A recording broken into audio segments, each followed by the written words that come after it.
दौर में जहां लोग फ्लैटों के बंद कमरों में रहते हैं, चंदन इस बार गर्मियों की छुट्टियां बिताने अपनी दादी के पास गांव आया था।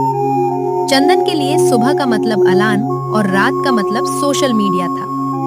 लेकिन दादी के इस आंगन में वक्त की रफ्तार थोड़ी धीमी थी। यहाँ हवाएं गपशप करती थीं और धूप नीम की पत्तियों से छनकर जमीन पर अल्पना बनाती थी। यहाँ गांव में तो नेटवर्क भी नहीं आता, पूरा गेम अटक गया। दादी, आप सुबह से इस गीली मिट्टी में हाथ सान कर क्या बना रही हो? शहर में तो ये सब 2 रुपए में मिल जाता है। दादी चंदन की तरफ देखकर मुस्कुराती हैं। उनके हाथ मिट्टी से सने हैं। अरे चंदू राजा, शहर में तो हर चीज की कीमत होती है, पर इस मिट्टी की कोई कीमत नहीं लगा सकता। ये मैं आने वाले सावन के लिए चिड़ियों के वास्ते पानी के सकोरे बना रही हूँ। जब जेठ की दोपहिया में दला सूखता है तो बेजुबान यहाँ आकर प्यास बुझाते हैं। पर दादी, चिड़ियों के लिए इतनी मेहनत क्यों? वो तो कहीं भी पानी पी लेंगी, नदी में, तालाब में। दादी, तालाब तो अब सूखे पड़े हैं बेटा। सब ने अपने स्वार्थ के लिए कुइयां और बावरियां पाट दी। हमारे ज़माने में जब हम छोटे थे तो गांव का हर बच्चा रोज़ सुबह उठकर पहला काम यही करता था कि घर के बाहर बने चबूतरे पर परिंदों के लिए दाना पानी रखे। वो हमारी सुबह की पहली प्रार्थना होती। इनके सूखे पत्ते जमीन पर गिरते हैं। दादी के चेहरे पर पुरानी यादों की एक चमक आ जाती है। वो चंदन को अपने पास बुलाती है। चंदन अपना मोबाइल किनारे रखकर दादी के घुटनों के पास बैठ जाता है। दादी मिट्टी की सोंधी खुशबू चंदन के हाथों में लगा देती हैं। चंदन ने पहली बार अपने फोन से नजर हटाई थी। मिट्टी की वो सोंधी महक सीधे उसके दिल में उतरी। दादी की आंखों में एक पुराना दौर तैर रहा था, जब गांव के कुएं पर पनहारी ने गाती थी और बच्चे शाम को कंचे खेलकर लौटते हुए थकावट भूल जाते थे। दादी, जानता है चंदन, जब तेरे पापा तेरी उम्र के थे तो एक बार गांव में भारी अकाल पड़ा था। कुएं का पानी पाताल चला गया था।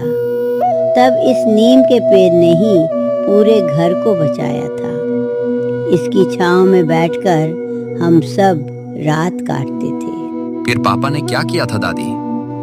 दादी, तेरे पापा और उनके दोस्तों ने मिलकर अपनी गुल्लकें तोड़ी थी। उन पैसों से उन्होंने नई मटकियां खरीदी और रोज 2 कोस दूर बहने वाली सूखी नदी के झरने से पानी भरकर लाते थे, ताकि गांव के मवेशी और पक्षी प्यासे न मरे। वो बचपन था बेटा, जहाँ खुशियाँ दूसरों की प्यास बुझाकर मिलती थी।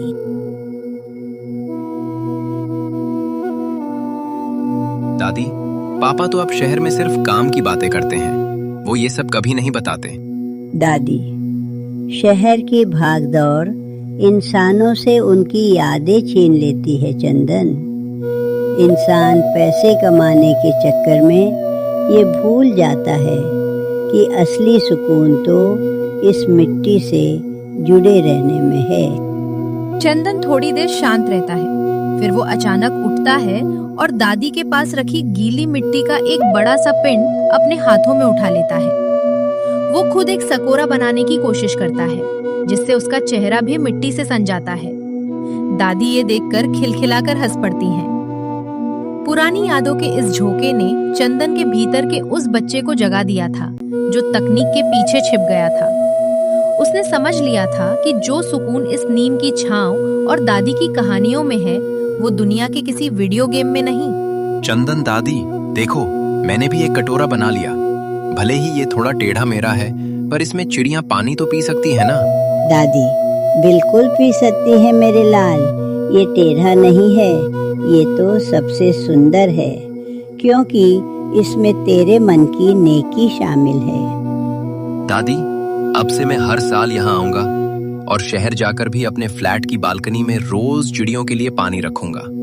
मैं पापा को भी याद दिलाऊंगा कि वो गांव वाले बच्चे हैं। दोपहर ढल चुकी थी और शाम की ठंडी हवा आंगन में उतर रही थी। चंदन का मोबाइल कोने में चुपचाप पड़ा था और वो दादी के साथ मिलकर मिट्टी के नए बर्तन थाप रहा था।